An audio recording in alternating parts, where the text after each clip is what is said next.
Bom dia, alunos do quinto ano da Escola Estadual Presidente Café Filho. Aqui quem fala é o professor Emerson e a aula de hoje é a aula de História. Então, o tema de hoje dá início ao conteúdo do segundo bimestre, a formação da cidadania. Então, peguem os seus livros, a começar da página 50, que dá a abertura do novo bimestre, tá bom?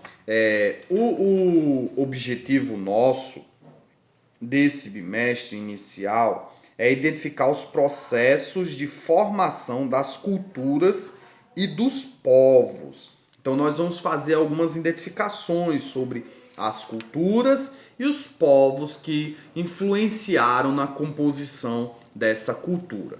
Tenha em mente que o nosso foco de estudo é o nosso país, então nós não vamos fazer uma análise de outros países, embora esses outros países influenciem na nossa cultura.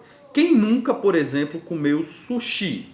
Todo mundo sabe que o sushi não é um alimento brasileiro, não surgiu dentro da nossa cultura, mas sim veio de uma cultura de um país como o Japão, por exemplo, né? O sushi é um alimento japonês e aí nós absorvemos esse aspecto cultural dos japoneses e hoje, como nos apropriamos, temos uma certa afinidade. Então vemos na televisão, em filmes constantemente, inclusive filmes americanos, no shopping, quando você vai no shopping, tem lá a lojinha, o restaurante de sushi. Isso fez com que nós nos aproximássemos mais dessa cultura. Então, a diversidade cultural, como ponto inicial, lá na página 53, vai mostrar alguns pontos que distinguem o nosso país, as nossas características culturais de outros países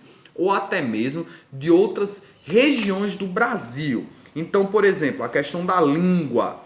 A língua falada no Brasil predominantemente é a língua portuguesa. Mas nós sabemos que no Brasil existem várias tribos indígenas que possuem os seus próprios dialetos linguísticos. Então eles possuem um idioma, um dialeto diferente do nosso. Então se você conhecer, por exemplo, alguém da tribo Tupi, vai falar lá uma linguagem, vai usar um dialeto que você simplesmente não vai entender.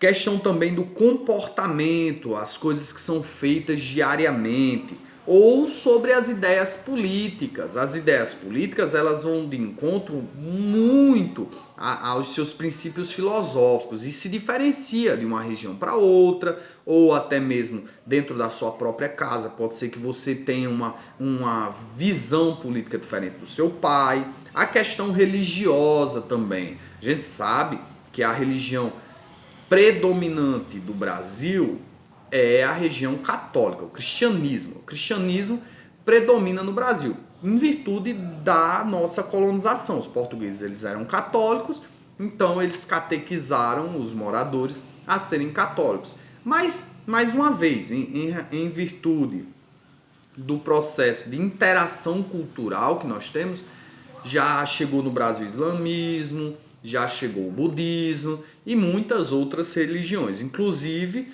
as afrodescendentes, que é uma das raízes que compõem a estrutura do nosso país, e a indígena. Então, lembrando, quando fomos colonizados, os portugueses chegaram aqui, já existiam os índios, e eles possuíam a religião deles.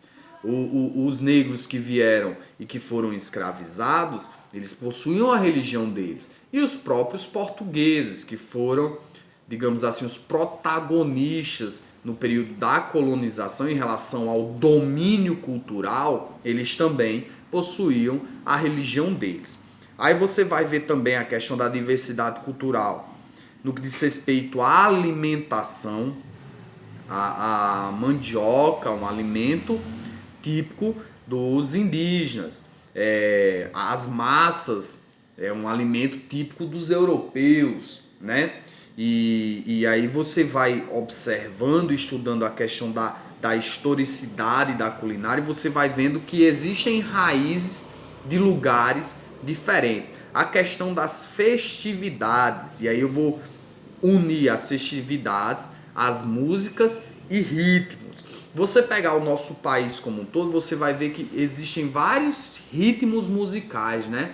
O funk, o forró, o sertanejo, são ritmos locais do nosso país que surgiram aqui, que se desenvolveram em uma determinada região, mas que mais uma vez, em virtude do processo de aproximação cultural, principalmente em virtude das mídias, né, da televisão, houve uma aproximação. Então, o funk que era lá do Sudeste chegou aqui ao Nordeste, o forró que é aqui do Nordeste chegou ao Sudeste.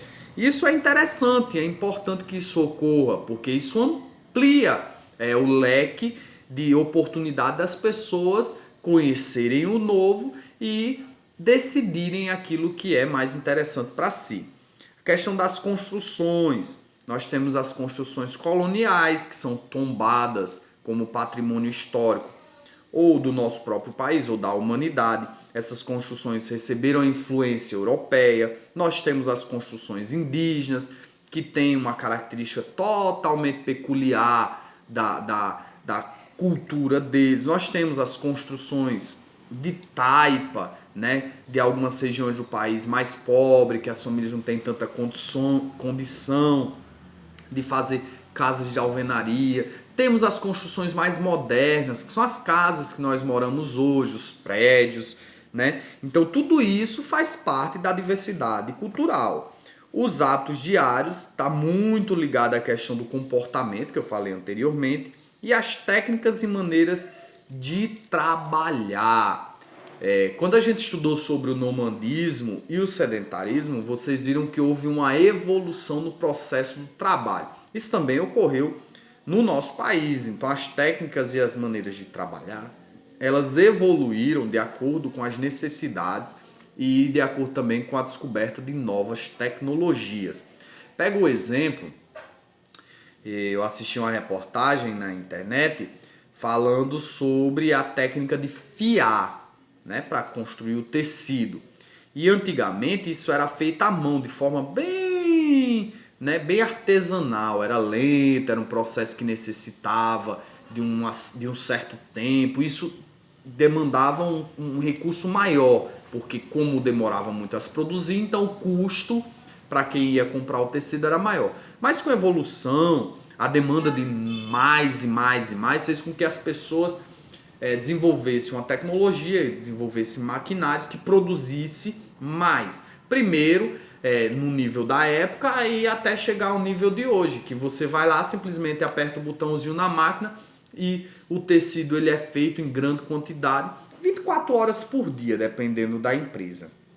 Então esse é o primeiro ponto nosso a se discutir. A diversidade cultural vem com a evolução, com o desenvolvimento da sociedade, com as novas necessidades e com a interação entre os povos, tá bom? Nós não vamos passar deste ponto, porque eu quero aprofundar mais a questão dos grupos sociais que compuseram a estrutura do nosso país. Os negros, africanos, os indígenas e os portugueses. Então, para a atividade de hoje, eu quero que você faça um registro baseado na página 53 de alguns elementos que você observa desse quadrinho aqui, ó.